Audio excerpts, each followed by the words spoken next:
Assalamualaikum warahmatullahi wabarakatuh. Perkenalkan saya Sanindya Berlian Safita dengan NIM 20050974010 dari kelas 2020 PTIB Universitas Negeri Surabaya. Pada video saya kali ini, saya akan menjelaskan tentang ARP atau Address Resolution Protocol. ARP, Address Resolution Protocol, merupakan sebuah protokol yang bertanggung jawab mencari tahu MAC address atau alamat hardware dari suatu host yang bergabung dalam sebuah jaringan LAN dengan memanfaatkan atau berdasarkan IP address yang terkonfigurasi pada host yang bersangkutan. Dalam OSI layer, protokol ini bekerja antara layer 2 dan layer 3. Dan protokol ini bertugas untuk menemukan hardware address, MAC address suatu host dengan alamat IP tertentu. Ketika suatu IP paket akan dikirim, maka paket tersebut diteruskan ke layer di bawahnya, data link, yang akan memberikan alamat hardware sesuai dengan alamat IP tersebut. Tabel ARP didapatkan dari request broadcast ke jaringan. MAC berada pada layer 2 jaringan, IP address berada di layer 3. ARP merupakan penghubung layer 2 dan layer 3. Setiap host menyimpan tabel ARP dalam cache. Tetapi jika hardware address ini tidak ada di dalam cache ARP, maka ARP bertugas untuk mencarinya. Nah, tabel ARP terupdate setiap 15-20. Di sini ada posisi MAC, IP, dan ARP di OSI layer. MAC atau Media Access Control Address digunakan sebagai identitas unik setiap device jaringan untuk berkomunikasi di layer 2, terdiri dari 48 bit heksadesimal. Jika sebuah router memiliki 5 interface, maka router tersebut memiliki 5 MAC address. Nah, untuk virtual interface, misal VLAN, VAP, EOP, dan lain-lain, maka akan menggunakan virtual MAC address. Nah, di bawah ini ada Media Access Control Address. Ada dua tipe ARP entry. Ada dynamic, di-create secara otomatis ketika device mengirim broadcast request ARP ke jaringan lokal area network dan mempunyai batas umur atau expired. Lalu ada static, di-entrykan secara manual berupa pasangan IP dan MAC address ke dalam ARP entry. Static ARP digunakan untuk mengurangi traffic broadcast ARP dalam jaringan LAN dan untuk alasan keamanan jaringan. Lalu mengapa kita butuh MAC address? Karena komunikasi dalam jaringan lokal atau broadcast domain yang sama sesungguhnya menggunakan MAC address dan bukan IP address. Lalu IP address ini diperlukan jika komunikasi yang melibatkan beda network. Bagaimana cara kerja ARP? Jika host ingin berkomunikasi IP host tertentu, komputer sumber akan melakukan pengecekan nomor MAC dari komputer tujuan di tabel ARP. Jika di tabel ARP tidak ditemukan, maka melakukan ARP request. Lalu bagaimana cara kerja ARP? PC1 dengan IP 192.168.1.1 sumber ingin mengirimkan pesan ke PC3 dengan IP 193.168.1.3 yaitu tujuan.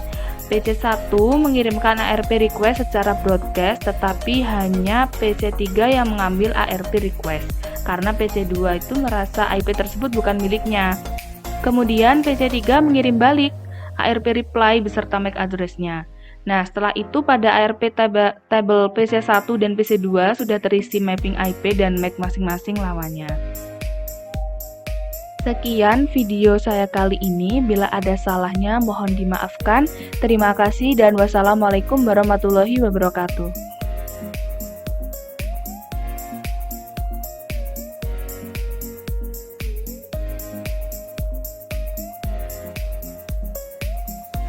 Baik, yang pertama kita pilih device-nya, lalu mengeklik PC.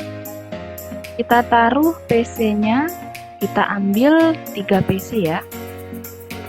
Lalu ditata agak berjauhan. Nah, setelah itu kita mencari network device-nya, kita klik switch dan letakkan switch di atas. Oke, seperti ini. Lalu sekarang kita klik connection, ya, ini connection. Nah, connection ini tuh untuk menyambungkan PC ke switch. Caranya, ya, klik connectionnya, kita klik PC dan kita sambungkan PC ke switch. Ini kita tarik. Yang PC kedua juga disambungkan. Ya, seperti ini. Lalu pada PC ketiga pun sama, ya, kita sambungkan juga ke switch. Nah, jika sudah, ini terdapat 3 titik oranye ya, kita tunggu sampai dia berwarna hijau. Sekarang kita sambil menunggu titik tadi berwarna hijau, kita akan merubah nama PC ya. Di sini PC2 kita ubah jadi PC3. PC3, oke. Sekarang PC1-nya kita ubah menjadi PC2. Dan di sini PC0-nya kita ubah menjadi PC1. Oke, sekarang kita bisa lihat ya, titik-titik oranye tadi sudah berubah jadi hijau. Artinya kita bisa menjalankan pengiriman pesan. Pada tahap ini kita klik PC1, kita klik desktop, kita klik IP configuration. Di sini harus static ya. Lalu kita masukkan IP address-nya yaitu 192.168.1.1. Kita klik enter. Nah, kita bisa melihat ya, di situ ada subnet mask-nya 255.255.255.0. Kita close, lalu beralih pada PC yang kedua ya, PC2. Klik desktop, pilih IP configuration, kita isi nomor IP-nya, IP address-nya 192.168.1.2 karena PC2. Oke, kita enter, nanti akan keluar subnet mask-nya. Ya, sudah keluar. Kita close, kita klik di PC3, kita lakukan hal yang sama. Kita klik IP configuration, kita masukkan IP address-nya 192.168.1.3 karena di sini ada di PC3. Ya, sudah keluar subnet mask-nya. Oke. Lalu kita close. Kita close ya. Sekarang kita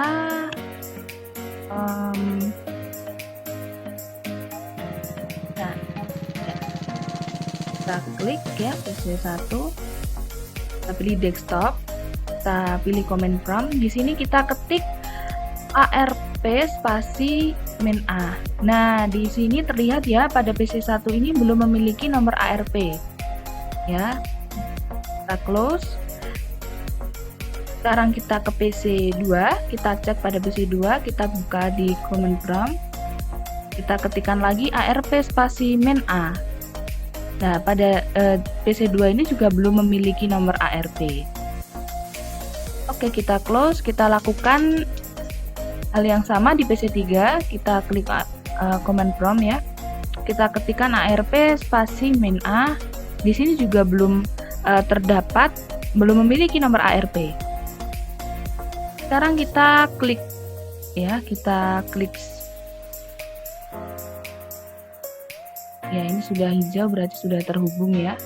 Sudah bisa dilakukan. Kita klik simulation sekarang pada pojok kanan ya. Nah, kita edit filter. Nah, di sini kita akan memilih yang ARP saja. Ya, itu banyak sekali pilihan, tapi kita akan memilih yang ARP.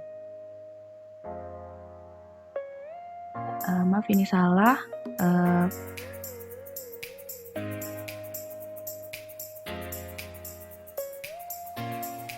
Edit filter.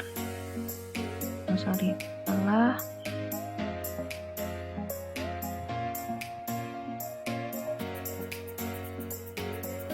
Kita itu ya klik. Nah, kita pilih ARP. ARP saja ya, ini hanya ARP saja. Kita close. Kita beralih ya sekarang. Kita coba kirim ini. PDU. Ya, kita kirim PDU. Kita klik PDU-nya. Nah, kita taruh di PC 1 ke PC 3. Ya. Oke, baik. Lalu sekarang kita akan coba jalankan ya dengan mengeklik icon next pada simulator ya. Nah, dari PC 1 ini mengirimkan PDU ke switch ya. Setelah itu kita klik next lagi. Kita jalankan, nah dari switch itu akan broadcast ke PC 2 dan PC 3. Kita lihat pada PC 2 ini terdapat tanda silang ya, kita coba cek. Ya, kita coba cek di PC 2.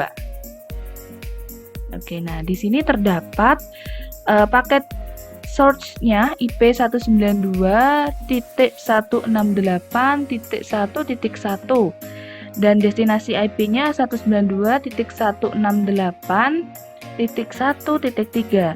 Di sini kita bisa ketahui kenapa PC 2 terdapat tanda silangnya ya, karena di awal tadi kita mengirim PDU-nya kan dari PC 1 ke PC 3. Kita close. Oke, kita cek ya PC 3 sekarang. Kita klik, di sini terdapat source IP ya 192.168.1.1 dengan destination IP-nya 192.168.1.3. Di sini diketahui bahwa PDU dari PC 1 ke alamat IP 192.168.1.1 ini ke alamat ini di PC 3. Oke, kita close. Setelah itu kita sudah berhasil ya menambahkan ARP. Kita coba next lagi. Nah, dari PC 3 ini akan mengembalikan PDU ya melalui switch. Lalu ya dari PC 3 ini mengembalikan PDU-nya melalui switch. Kita next lagi.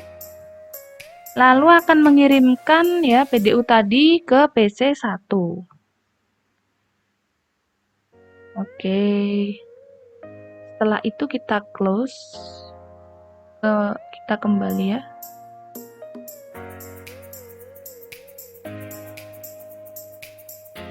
Ya, ini diklik tadi ya simulatornya. Ini kita kembali ke real time. Klik. Terus kita kembali ke real time ya. Kita akan ke cek PC 1 ya.